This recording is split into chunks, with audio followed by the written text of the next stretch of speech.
احباب ذی وقار، آج 17 رمضان المبارک ہے۔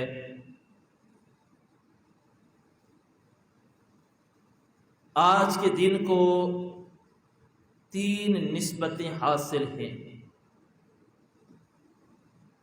ایک تو یہ نسبت کہ یہ جمعہ کا دن ہے، اور جمعہ کا دن میرے اور آپ کے کریم محبوب علیہ السلام نے ارشاد فرمایا، اللہ تعالیٰ نے جمعہ کے دن کو تمام دنوں کی سرداری عطا فرمائی ہے۔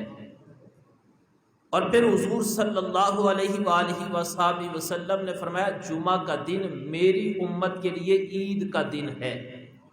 ایک تو جمعہ کا دن ہے، اور دوسری بڑی سعادت مندی کہ یہ صرف جمعہ نہیں بلکہ ماہ رمضان میں جمعے کا دن ہے، اور ماہ رمضان المبارک کے اندر بھی رب ذوالجلال نے جمعہ کے دن کو اور فضیلت عطا فرمائی ہے۔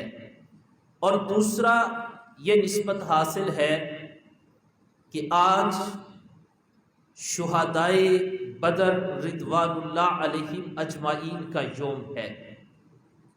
اور تیسری یہ نسبت حاصل ہے کہ آج 17 رمضان المبارک کو ام المؤمنین محبوبہ محبوب خدا زوجہ مصطفیٰ حضرت سیدہ عائشہ صدیقہ رضی اللہ تعالی عنہا کا یوم وصال ہے۔ تو میں کوشش کروں گا کہ ان تینوں نسبتوں پر تھوڑی تھوڑی چند باتیں عرض کروں۔ رب ذوالجلال ہمیں عمل کی توفیق عطا فرمائے۔ غزوہ بدر جب کفار و مشرکین نے یہ بات محسوس کی کہ اسلام دن بدن تیزی کے ساتھ پھیلتا جا رہا ہے، اسلام کے چاہنے والوں کی تعداد میں اضافہ ہو رہا ہے، اب انہوں نے یہ کوشش کی کہ کوئی ایسا حربہ استعمال کریں تاکہ یہ جو اسلام آج تیزی کے ساتھ پھیل رہا ہے، اگر آج اس کو نہ روکا گیا تو کل اسلام کے چاہنے والوں کی تعداد میں مزید اضافہ ہو جائے گا۔ اب کفار و مشرکین یہ ان کا اول دن سے طریقہ کار ہے کہ اسلام کو پہلے دن سے نہ انہوں نے برداشت کیا تھا، نہ برداشت کیا ہے، اور نہ ہی وہ اسلام کو برداشت کر سکتے ہیں۔ انہوں نے کہا کہ کوئی نہ کوئی انداز اپنائیں، اسلام کو روکا جائے، اسلام کو دبایا جائے، لیکن انہیں اس بات کا علم نہیں تھا یہ اسلام دبنے نہیں آیا، اسلام کفر کو دبانے آیا ہے۔ اسلام مٹنے کے لیے نہیں آیا، اسلام تو کفر کو مٹانے کے لیے آیا ہے۔ اب جب رسول کریم صلی اللہ علیہ وآلہ وصحبہ وسلم کو اس بات کا علم ہوا، حضور علیہ السلام تک بات پہنچی کہ وہ ہمارے ساتھ جنگ کرنا چاہتے ہیں، اللہ کے محبوب علیہ السلام نے اپنے وفادار صحابہ کو اپنے پاس بلایا کہ صحابہ آج اللہ کا رسول تم سے مشورہ کرنا چاہتا ہے۔ حضور علیہ السلام نے صحابہ کو بلا کر صحابہ سے مشورہ کیا، اے میرے صحابہ تمہارا کیا خیال ہے؟ وہ تو یہ ارادہ رکھتے ہیں، اور تمہارا کیا خیال ہے؟ صحابہ کرام میں سے کسی ایک صحابی نے بھی یہ نہیں کہا محبوب ہم آپ کا ساتھ نہیں دیں گے، بلکہ انہوں نے کہا محبوب ہماری جانیں بھی آپ کے قدموں پر قربان ہیں۔ اب صحابہ کرام تیار ہو گئے، ایک صحابی کھڑے ہوئے، عرض کی محبوب ہم آپ کا ساتھ نہیں چھوڑیں گے، بلکہ محبوب ہم آپ کا ساتھ دیں گے، اگر جان کی ضرورت پڑی تو ہم اپنی جانیں آپ کے قدموں پر قربان کر دیں گے۔ محبوب جب مال کی ضرورت پڑی تو مال بھی آپ کے قدموں پر قربان کر دیں گے، محبوب ہم اپنی اولادیں بھی آپ کے قدموں پر قربان کر کے یہ بتا دیں گے کہ حضور کے صحابہ اپنا سب کچھ حضور کے نام پر قربان کرنے کو تیار ہیں۔ اب صحابہ کرام میں سے ایک صحابی کھڑے ہوئے، عرض کرتے محبوب اگر آپ حکم دیں تو ہم اپنے گھوڑوں سمیت، گھوڑوں پر سوار ہو کر گھوڑوں سمیت سمندروں میں چھلانگیں لگانے کو تیار ہیں، محبوب جان کی بازی دے دیں گے، لیکن ہم اسلام اور ناموس رسالت پر کوئی آنچ نہیں آنے دیں گے۔ پھر حضرت سعد رضی اللہ تعالی عنہ آپ کھڑے ہو کر عرض کرتے محبوب اگر آپ اجازت دیں، آپ حکم کریں، آپ اشارہ کریں تو محبوب میں اپنا سب کچھ آپ کے قدموں پر قربان کرنے کو تیار ہوں۔ ادھر حضرت معاذ اور حضرت معوذ رضی اللہ تعالیٰ عنہما دونوں شہزادے آپ گھر میں گئے۔ والدہ نے کہا بیٹا میں آج بہت پریشان ہوں۔ بچوں نے پوچھا ماں آج پریشانی کا سبب کیا ہے؟ کہا بیٹا آج کفار اور مسلمانوں کے درمیان جنگ ہو رہی ہے، وہ اسلام کے خلاف سازش کرنے کو تیار ہیں۔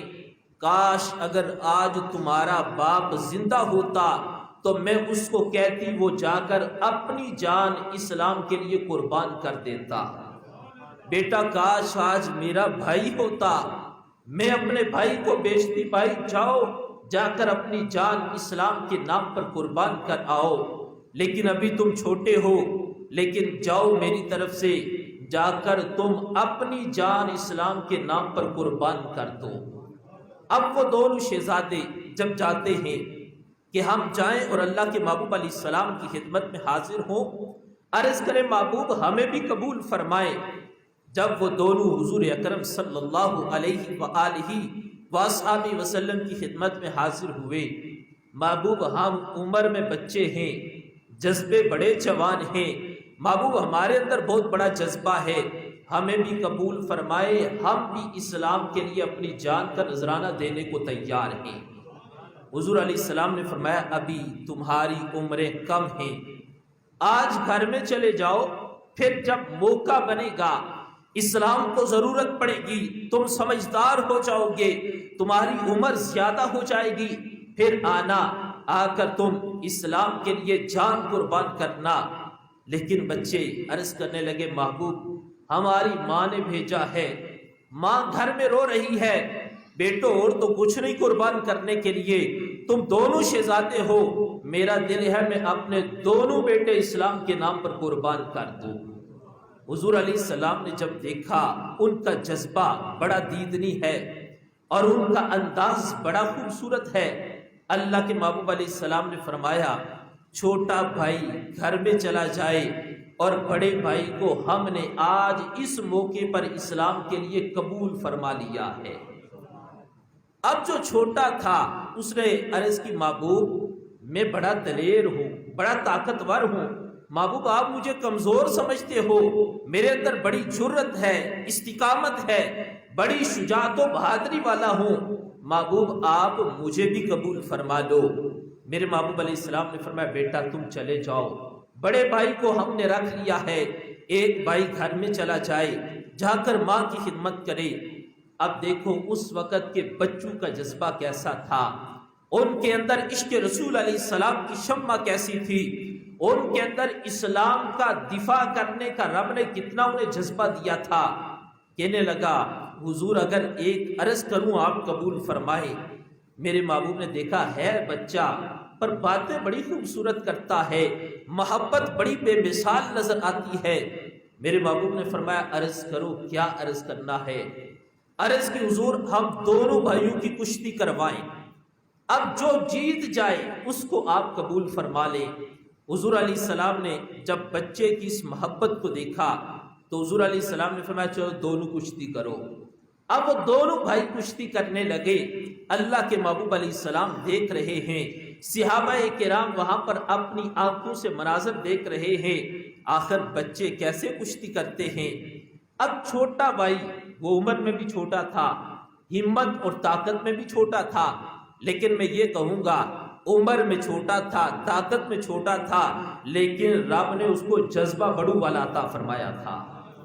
اب بڑے بھائی کے کان میں کہتا ہے بھائی جان آپ کو تو پہلے ہی اللہ کے محبوب علیہ السلام نے غزوہ بدر کے لیے قبول فرما لیا ہے، اے میرے بھائی جان کر زمین پر گر جاؤ تاکہ تم ہار جاؤ گے، میں جیت جاؤں گا اور اللہ کے رسول علیہ السلام مجھے بھی آج قبول فرما لیں گے۔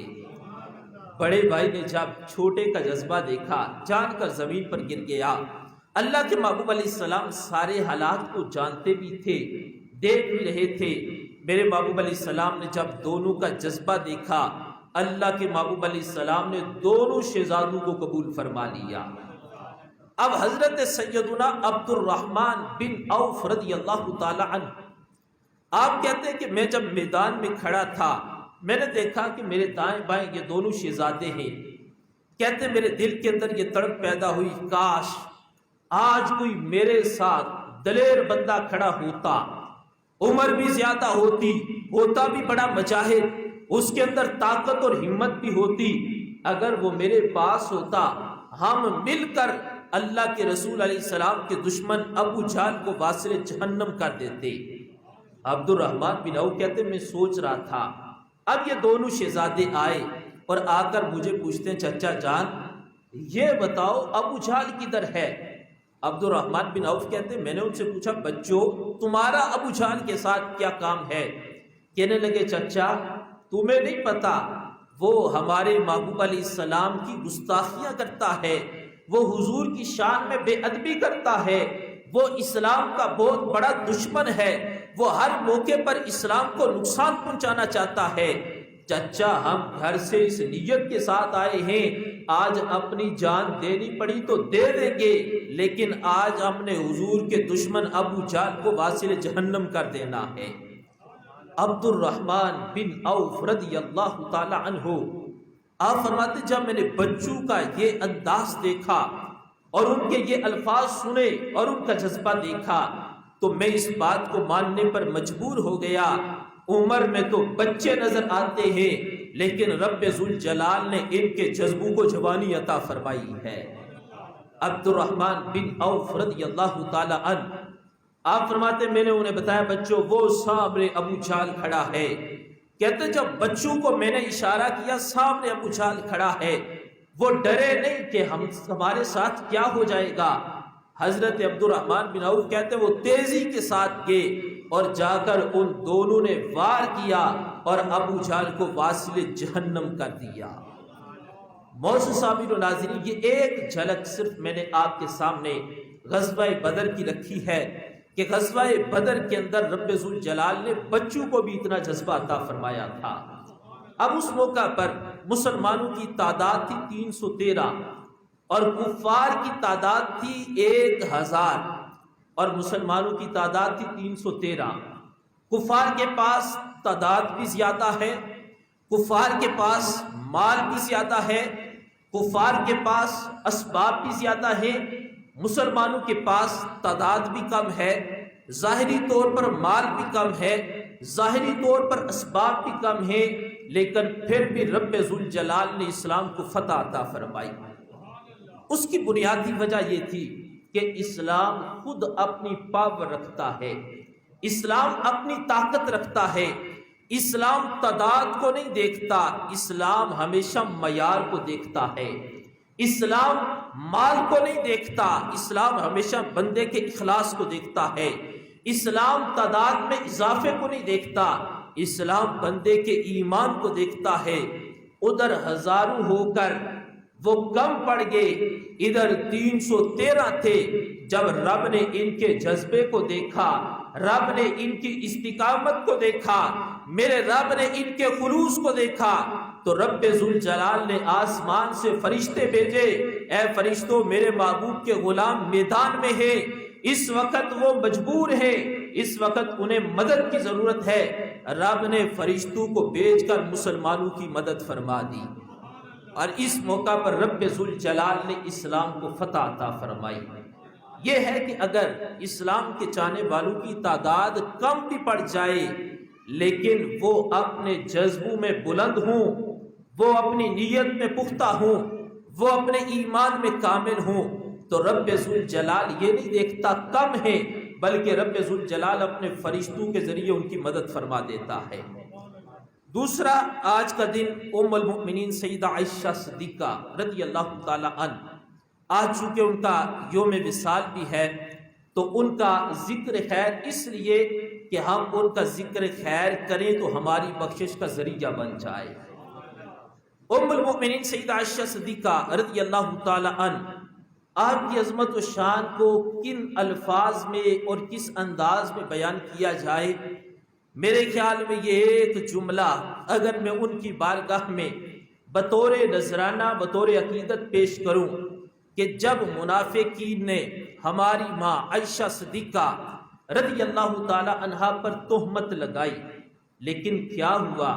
اما عائشہ صدیقہ رونے لگی، مالک آج تیرے محبوب کی رفیقہ حیات پہ منافقین نے تہمت لگا دی ہے، ایک نہیں، دو نہیں، تین نہیں، چار نہیں، سورہ نور کے اندر رب ذوالجلال نے 18 آیتیں سیدہ عائشہ صدیقہ کی شان میں نازل فرمائی۔ آپ کی شان میں 18 آیات نازل فرما کے رب ذوالجلال نے فرما دیا، لوگو یہ مسئلہ میرے نبی کی عزت کا ہے، یہ مسئلہ میرے محبوب کی بیوی کی عزت کا ہے، اس لیے اس کا دفاع میں اپنے قرآن کے اندر کر کے تمہیں بتانا چاہتا ہوں، کل بھی میرے نبی کی بیوی پاک تھی، آج بھی میرے نبی کی بیوی پاک ہے۔ پھر اما عائشہ صدیقہ رضی اللہ تعالی عنہ، اور اصول یہ ہے کہ قرآن کی ایک آیت اگر بندہ اس کا انکار کرے، قرآن کی ایک آیت کا بندہ انکار کر دے، وہ دائرہ اسلام سے خارج ہو جاتا ہے۔ ادھر 1 2 10 15 کی بات نہیں، ادھر رب ذوالجلال نے سیدہ عائشہ صدیقہ رضی اللہ تعالی عنہا آپ کی شان میں پوری 18 آیات نازل فرما کے کائنات والوں کو بتا دیا، کائنات والوں رب نے اپنے نبی کو بھی شان عطا فرمائی ہے، نبی کی بیوی کو بھی شان عطا فرمائی ہے۔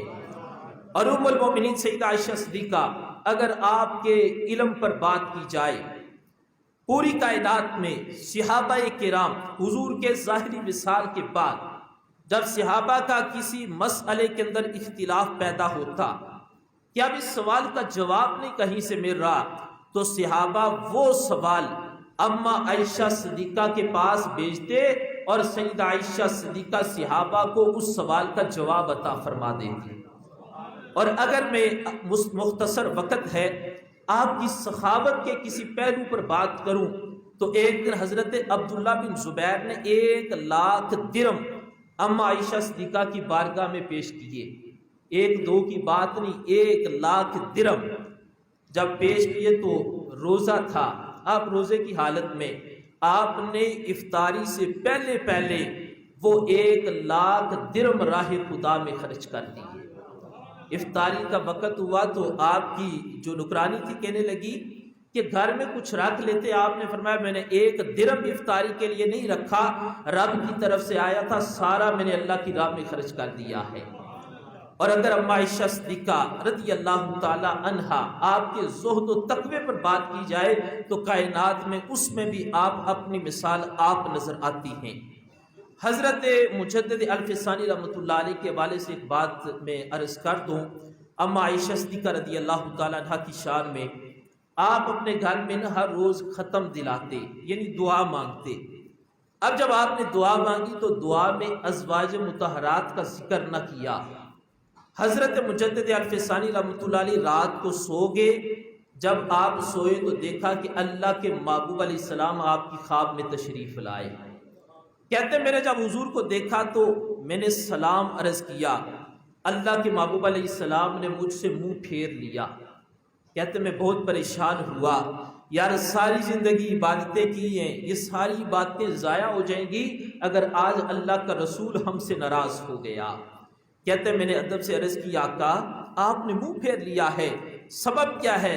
کہتے حضور نے فرمایا تمہیں نہیں پتا میں عائشہ صدیقہ کے گھر سے کھانا پسند کرتا ہوں۔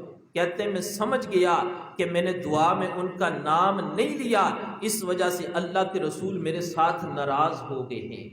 کہتے ہیں اس کے بعد میں نے اپنا معمول بنایا، جب میں اپنے گھر میں دعا کرتا تو حضور کی ازواج مطہرات کا نام لے کر ذکر خیر کرتا تاکہ اللہ بھی راضی ہو جائے، اللہ کا رسول بھی راضی ہو جائے۔